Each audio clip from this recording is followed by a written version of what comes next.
Halo, kembali lagi bersama kami, Akarajar Podcast Pendidikan. Kali ini kita masih akan membahas tentang social awareness atau kesadaran sosial, tapi dengan subtema yang berbeda, yaitu lingkungan belajar yang mendukung dan siswa yang memiliki keragaman kebutuhan, seperti itu.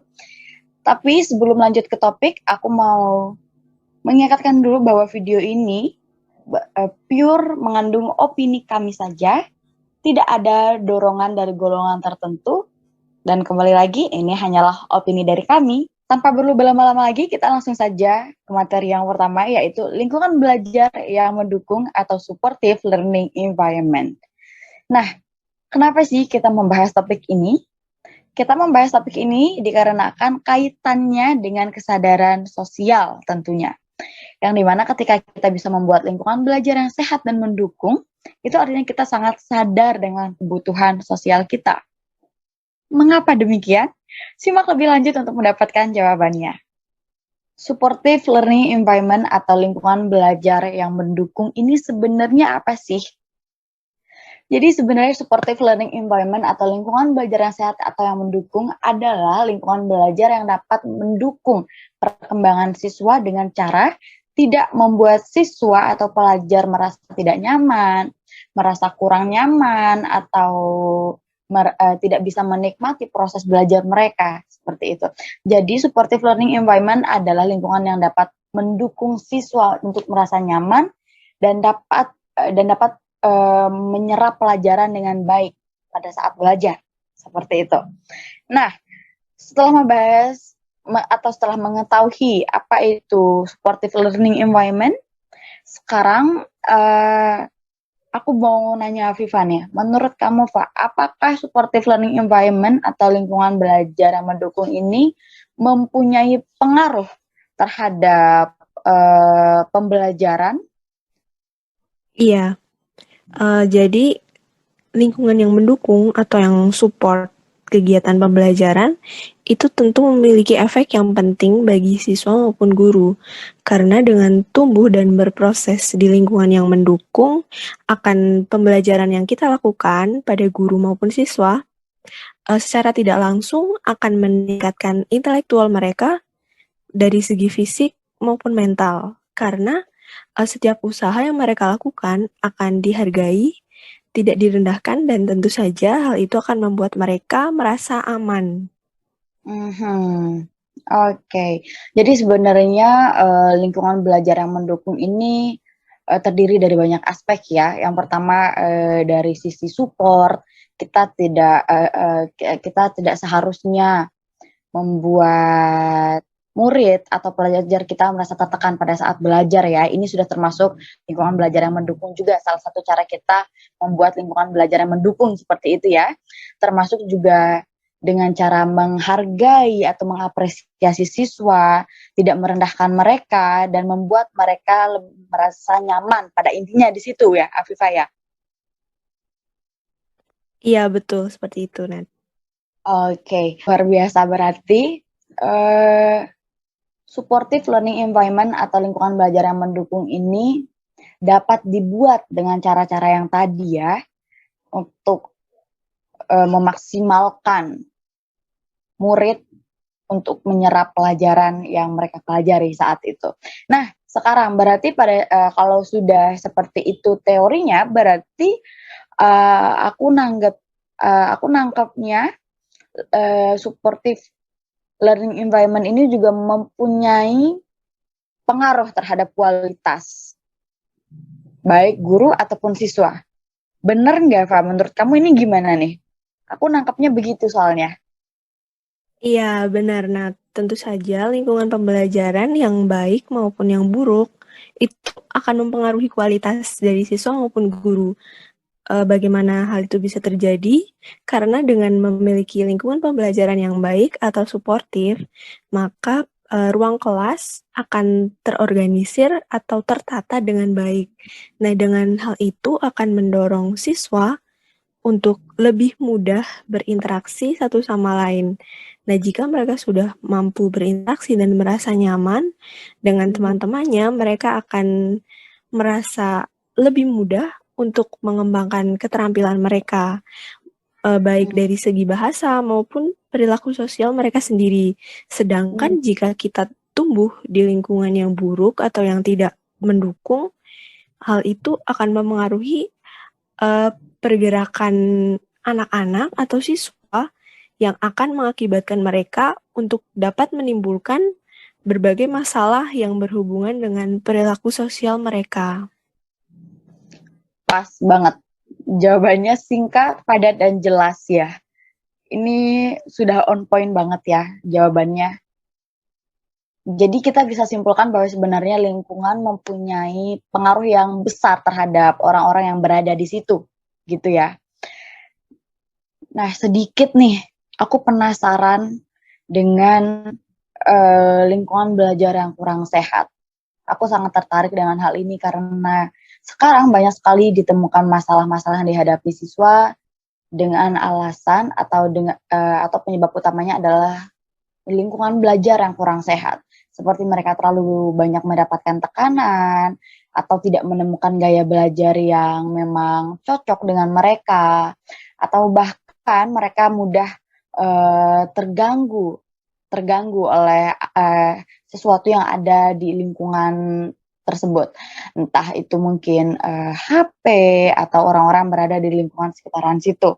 Jadi balik lagi kita simpulkan, jika ingin bisa memaksimalkan proses penyerapan atau kemampuan otak kita mengingat pelajaran, satu hal yang paling penting yang kita lakukan adalah meningkatkan kualitas lingkungan belajar. Seperti itu ya. Sekarang kita akan lanjut membahas subtema yang kedua, yaitu siswa dan kemampuan atau kebutuhan yang berbeda-beda. Ini maksudnya di sini apa sih?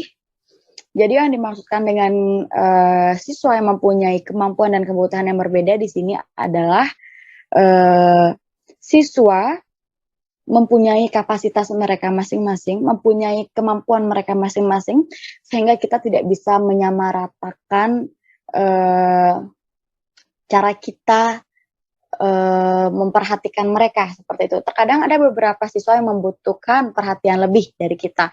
Contohnya seperti siswa-siswa yang kurang baik dalam menyerap pelajaran sehingga mereka akan membutuhkan waktu yang lebih lama, atau bagi mereka yang mempunyai tingkat kemampuan berpikir dengan cepat sehingga kita juga harus memberikan perhatian khusus terhadap mereka.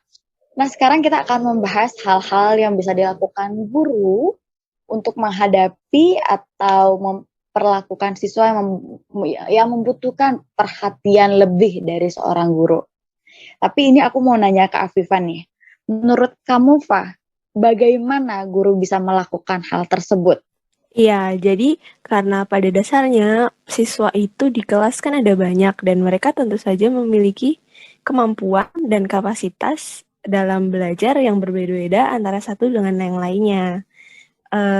Beberapa hal yang mungkin dapat dilakukan oleh guru, yang pertama itu tentu saja adalah mereka harus memastikan untuk memiliki hubungan emosional yang cukup dekat dengan siswanya secara individu, sehingga ketika siswa merasa mereka membutuhkan bantuan atau pengajaran lebih, siswa akan lebih mudah untuk me-reach out atau untuk meminta bantuan kepada guru karena ia sudah merasa dekat gitu.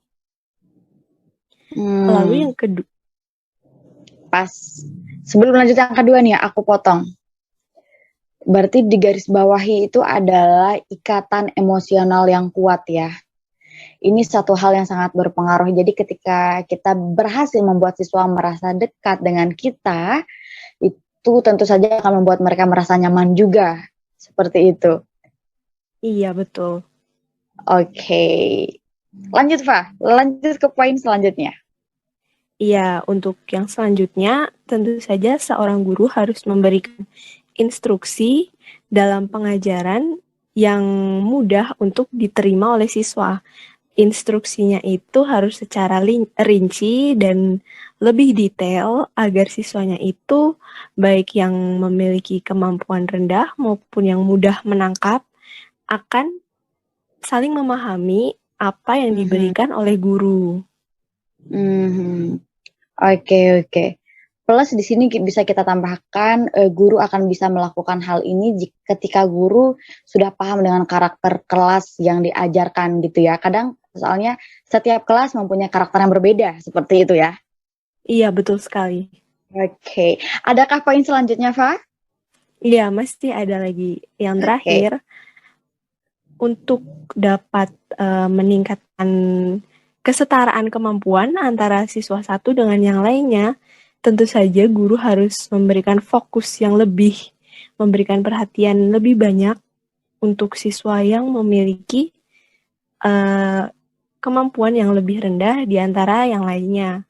Nah, iya, tentu saja masih ada poin yang terakhir atau yang ketiga, yaitu seorang guru harus dapat lebih fokus terhadap kelebihan yang dimiliki oleh siswanya.